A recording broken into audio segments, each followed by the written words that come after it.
Balik lagi di Berita Gulat by MF Wrestling. Hari ini kita bahas beberapa berita lagi ya, as always. Jadi mungkin buat durasi sebelum masuk ke pembahasan, durasi untuk beritanya ya nggak terlalu banyak juga, udah sedikit lebih dikontrol dan sekarang mungkin ya nggak yang semembeludak itu beritanya, tapi ya buat ini aja. Jadi saya memastikan upload video ya, sebenarnya juga ini bukan keinginan saya gitu ya, tapi karena ada satu dan lain hal yang harus dilakukan. Selain di sini juga saya mulai bikin beberapa proyek lagi di tempat lain, dan juga ada kesibukan yang nyata terasa di dunia nyata ya. Jadi saya harus sedikit mengurangi durasi, baik dari jadwal dan juga pembuatannya seperti apa. Jadi ya mungkin saya uploadnya sekitaran seminggu itu 2-3 video lah ya. Tapi saya pastikan videonya tetap konsisten, bahasannya tetap sama, dan tidak ada yang mengalami perubahan apapun secara signifikan gitu ya. Jadi teman-teman tetap bisa menikmati konten seperti biasa dan tidak ada pengaruh apa-apa. Jadi pembahasannya tetap seperti biasa kita bahas ya. Ya tetap mengalir aja gitu pembahasan. Oke, jadi masuk ke beritanya. Yang pertama, ini kita bahas soal Vince McMahon dulu deh. Jadi kalau misalkan kita ngobrol soal Vince McMahon, kita semua udah tahu lah ya seberapa dia punya sejarah, dia punya power gitu. Dia juga punya nama yang tidak bisa kita lupakan gitu ya, sebagai seorang penggemar. Tapi kepenggemaran kita terhadap seorang yang bernama Vince McMahon ini, atau lebih tepatnya namanya adalah Vincent Kennedy McMahon, itu harus kita kubur. Karena apa? Dikarenakan kesalahannya dia dalam sebuah kasus yang dimajukan, yang digugat oleh seseorang, atau lebih tepatnya seorang wanita bernama Janelle Grant, di mana menurut Janelle Grant dia telah melakukan berbagai macam tindakan yang tidak sepatutnya dilakukan oleh seorang yang besar, apalagi dalam hal ini kasusnya adalah Vince McMahon, seorang pengusaha, seorang miliarder yang kalau di Amerika mungkin nggak perlu banyak yang bahas gitu, karena udah banyak yang tahu juga. Yang jelas sih legasinya itu nggak bisa ditinggalkan begitu saja gitu loh. Tapi endingnya berakhir seperti ini. Dan teman-teman mau tahu apa? Semua sejarah, semua kronologi yang terjadi di kasus Vince McMahon itu akan dibukukan. Dibukukan di sini adalah akan didokumentasikan ke dalam sebuah mini series berjudul Mr. McMahon, akan rilis tanggal 25 September di Netflix. Jadi teman-teman kalau mau nonton, silakan nonton di Netflix ya. Ada 2 minggu lagi buat teman-teman nonton. Ya saya record ini kemarin ya. Jadi kalau teman-teman lihat sih, ini sebenarnya videonya saya buat kemarin gitu. Jadi teman-teman bisa langsung nonton aja di Netflix ya. Ketika sudah rilis 2 minggu lagi dari sekarang, silahkan. Itu nanti bahasannya banyak, mulai dari awal Vince McMahon mendirikan WWE hingga tumbangnya seperti yang sekarang kita semua udah tahu ya. Nah mungkin teman-teman agak penasaran juga, bagaimana sih reaksi dari keberadaan mini series ini yang bentar lagi akan dirilis. Jadi ada beritanya. Jadi kalau saya baca itu, yang pertama itu di backstage itu tidak terlalu banyak yang mempermasalahkan, dalam artian ya udah kalau mau buat aja gitu loh. Toh si Mr. McMahon itu sudah tidak lagi terlibat aktif di WWE, sehingga ya mau ngapain juga gitu. Meskipun dia memang punya sejarah di sini, tapi sekarang ya WWE adalah WWE yang tanpa Vince McMahon. Jadi mau gimana pun nggak bisa dipengaruhi gitu, dalam artian ya udah sih jalan aja masing-masing. Terus juga ada, ini juga sudah dipastikan sama produsernya Bill Simmons, itu dia ngambil resource di beberapa tempat, wawancara beberapa orang juga. Salah satu The Rock itu yang dapat wawancara, dan ini semua menjadi semakin menarik gitu. Karena apa? Karena ada orang yang bukan tersinggung ya, dalam artian merasa sedih karena tidak diajak. Siapa? Dia adalah Jim Ross. Ya kita semua udah tahu lah Jim Ross siapa. Jim Ross adalah seorang legenda yang tidak bisa dipungkiri lagi gitu ya.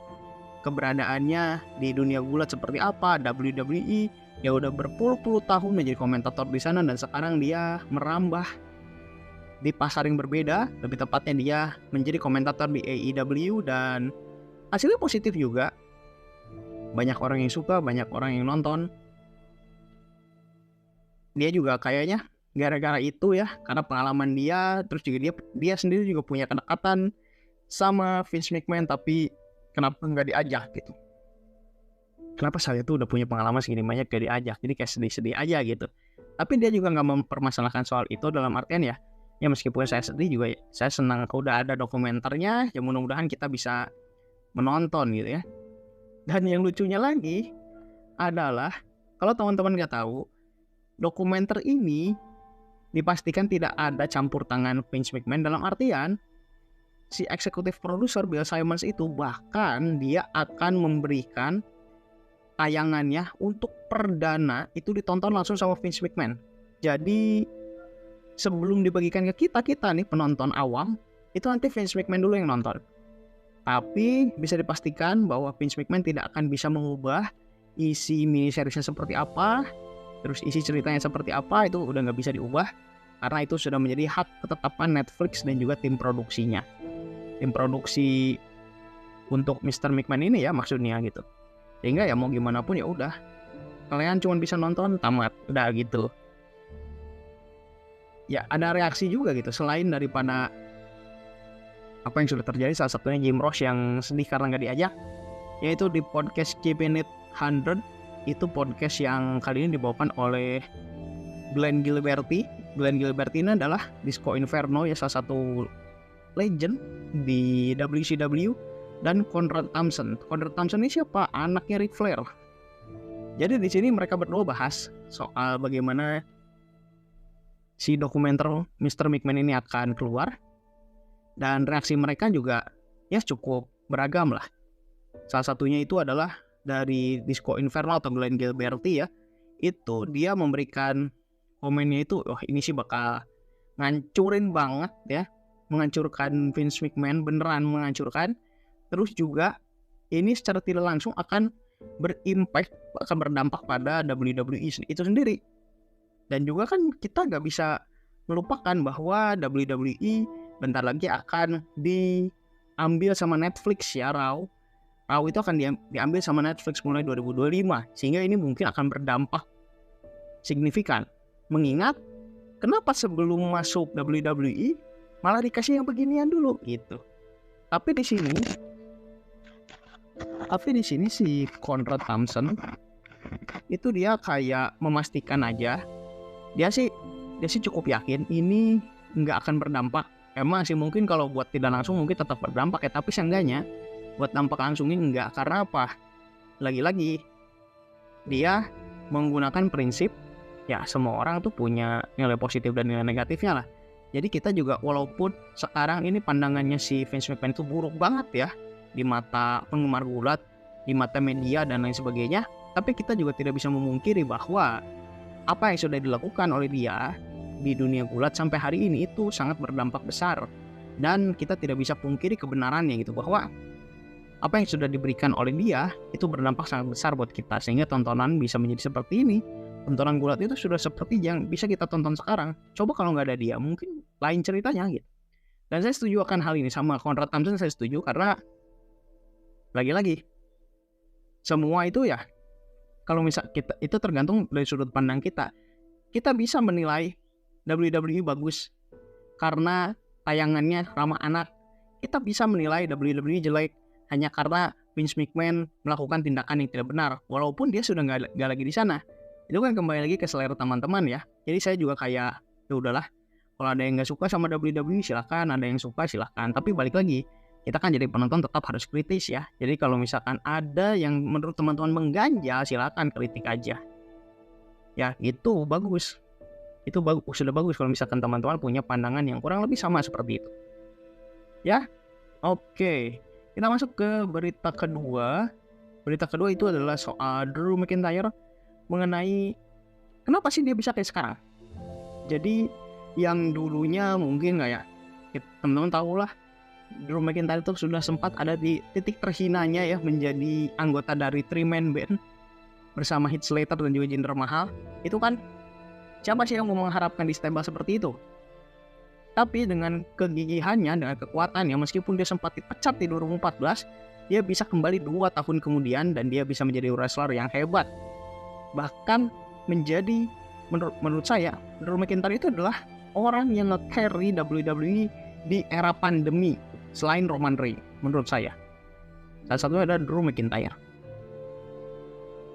Menurut Drew McIntyre, pas ditanya di podcast, bukan podcast, di talk show-nya Chris Van Vliet, Inside, yang ada di YouTube. Nanti saya share linknya aja ya, kalau misalkan teman-teman mau nonton silahkan cek di deskripsi buat linknya. Itu di situ dibahas sama Drew. Rahasianya apa? Rahasianya adalah dua momen yang dia alami. Yang pertama dipecat di 2014, yang kedua adalah patah leher. Teman-teman kalau misalkan bingung patah leher ini merujuk ke yang mana? Jadi ini merujuk ke pertandingan lawan Andrade Cien Almas ya di 2016.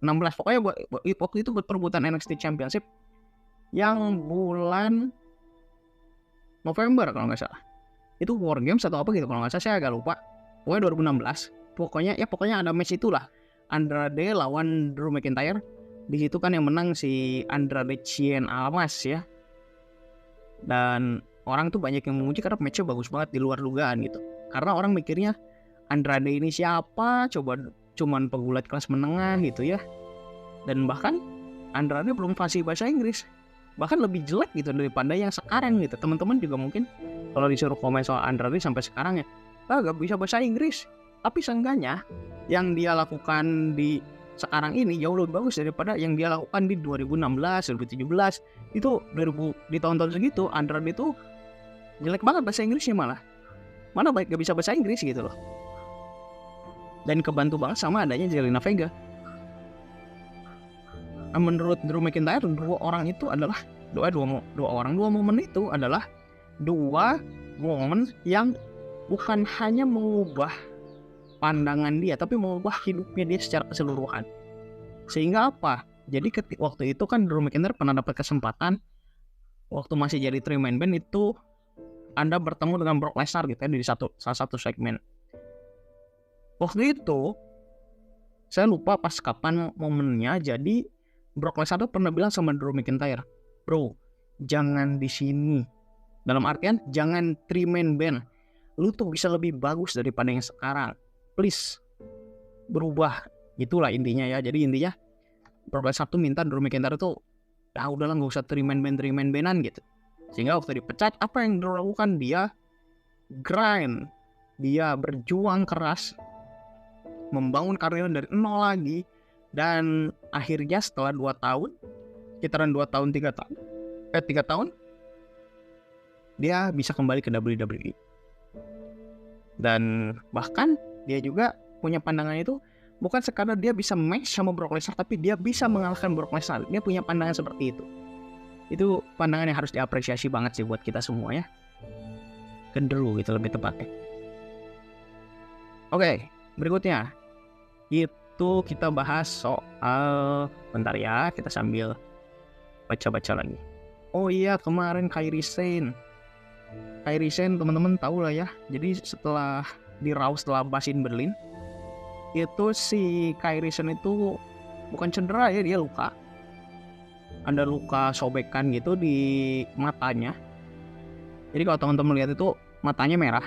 Jadi di bagian bawahnya itu ya bercucuran darah gitulah. Saya nggak bisa share gambarnya, tapi soalnya takut kena pentung sama YouTube guys. Soalnya pernah kemarin share model begituan, views sedikit. Ya tahu sih channel saya masih sedikit, tapi masa cuma puluhan gitu. Waktu itu puluhan banget, cuman di bawah 20 lah. Pokoknya saya nggak mau share lagi yang begituan.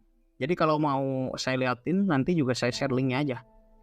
Jadi si Kairi Sane itu dia cedera, ya lebih tepatnya mengalami luka-luka lah, sehingga orang-orang tuh banyak yang khawatir gitu soal kondisinya. Bahkan teman-teman saya itu sampai nanya-nanya ke saya, "Dit, itu gimana Kairi Sane? Itu kan katanya cedera dan lain sebagainya." Ya saya jelasin karena ya dia sebenarnya cuma luka ringan. Ya mungkin teman-teman agak panik gitu ya, tapi karena saya juga melihat itu kondisinya seperti apa ya, oh ini emang cuman butuh recovery aja sebentar, dan kita bisa lihat minggu depan ini udah bisa tampil baik lagi. Begitu pula dengan hal yang sama yang terjadi pada Dominic Mysterio kan, di Bash in Berlin juga dia kurang lebih mengalami hal yang sama ya, matanya, tapi butuh recovery aja kan sebentar dan hasilnya bisa kembali sembuh. Iya. Oke, setelah itu terakhir nih, berita terakhir ini soal Drew McIntyre. Lagi-lagi soal Drew McIntyre dan CM Punk. Nah, jadi mungkin teman-teman, buat yang teman-teman belum tahu, feud-nya Drew McIntyre dengan CM Punk itu dieskalasi oleh satu item. Itu apa? Gelang yang digunakan oleh CM Punk yang ada tulisan Larry AJ ya. Yang itu berarti anjingnya sama istrinya gitu di situ. Ternyata WWE karena banyak diapresiasi soal si gelang-gelangan itu, WWE itu ingin membuat replika gelangnya yang nantinya dijual sebagai merchandise dengan harga $10 atau $9.99 ya lebih tepatnya. Dan ini memancing reaksi negatif. Kenapa? Karena si owner itu di akun Twitter itu namanya Victoria. Jadi dia itu bukan respon negatif ya, dia lebih ke menyayangkan ya. Padahal ini tuh hadiah spesial dari dia buat CM Punk, karena waktu itu dia di satu event, saya lupa di event mana, si Victoria ini ketemu sama CM Punk dan ngasih hadiah itu ke CM Punk. Kayak ini hadiah buat kamu, ini buatan aku gitulah ya. Makanya waktu pertama kali si CM Punk tuh kelihatan pakai gelang itu, Victoria tuh kayak senengnya bukan kepala, kayak wah gila, kalau gua dipakai nih kayak gitulah. Dan bahkan dieskalasi menjadi feud yang berkepanjangan, meskipun waktu itu dari awal sempat dapat kontroversi karena wah ini WWE tidak menghormati Victoria dan lain sebagainya, dan Victoria juga lebih ke kayak kok dia tuh nggak dapat info soal ini, kok dia nggak dikoordinasikan soal ini, sehingga kayak aduh kasihan banget gitu ya, saya tuh kayak diabaikan. Padahal baik CM Punk maupun Drew McIntyre juga sama-sama udah notice si Victoria gitu loh, tapi WWE kayak mengabaikan itu. Endingnya apa? Gelang-gelangan ini ya reaksinya jadi ribut juga orang-orang. Kayak wah ini tidak menghormati Victoria dan lain sebagainya. Akhirnya apa? Ditarik. Tapi katanya saya nggak tahu apakah sudah kembali dijual. Katanya sih dapat desain yang berbeda, tapi kurang lebihnya mirip dan itu dijual. Nggak tahu seperti apa. Nanti saya coba update lagi. Kalau misalkan ketemu nanti saya update di deskripsi aja. Cuman sih si Victoria itu penyesalannya dia tuh bukan karena dia nggak dapat bayaran atau apa, karena toh dia juga nggak terlalu peduli soal itu. Dia juga cuma ngasih hadiahnya ke CM Punk karena CM Punk adalah pegulat favorit dia, dan beres, udah. Jadi urusannya memang cuma soal dia ngasih hadiah aja. Cuman sama netizen tuh banyak dipelintir, jadi kayak Victoria pengen dapat komisi dan lain sebagainya gitu. Toh dari awal juga si Victoria itu pesannya clear, dia cuma pengen WWE itu kayak ngasih notif dikit lah sama Victoria gitu. Ini loh kayak merchandise gitu ya, kayak merchandise itu ini loh desainnya itu dibuat sama orang yang namanya ini gitu. Kayak gitulah. Dia tuh pengen kayak gitu aja sebenarnya. Jadi kayak dia tuh kepejeng kredit lah. Jadi dia tuh dikasih apresiasi langsung sama WWE. Tapi karena gak dapet, jadi ya dia juga lebih ke pasrah sih akan hal itu. Yang penting menurut dia CM Punk sudah menerima hadiahnya dan puas dan dipakai terus, dan dia juga senang gitu, meskipun pada akhirnya kalungnya dihancurin sama Drew McIntyre ya, lagi-lagi gitu. Bahkan kalau misalkan teman-teman lihat ya, Drew McIntyre tuh sering ribut, dalam tanda kutip ribut sama si Victoria ini. Salah satunya tweetnya itu kan bilang ya, si Drew McIntyre itu tweetnya itu kurang lebih bilang, oh dia bisanya cuman marah-marah, cuman bisa nangis gitu ya, wajar aja sih. Soalnya idolanya juga si Empang gitu ya. Idola ya kayak ini aja lah, kayak idolanya aja gitu, cuman bisa ribut, cuman bisa nangis dan lain sebagainya. Dibalas sama Victoria waktu itu.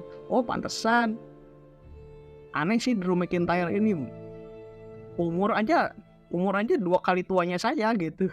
Tapi secara mentalitas setengah umurnya saya, kan itu lucu banget itu responnya itu, teman-teman bisa lihat deh di Twitternya saya drop linknya deh nanti di deskripsi.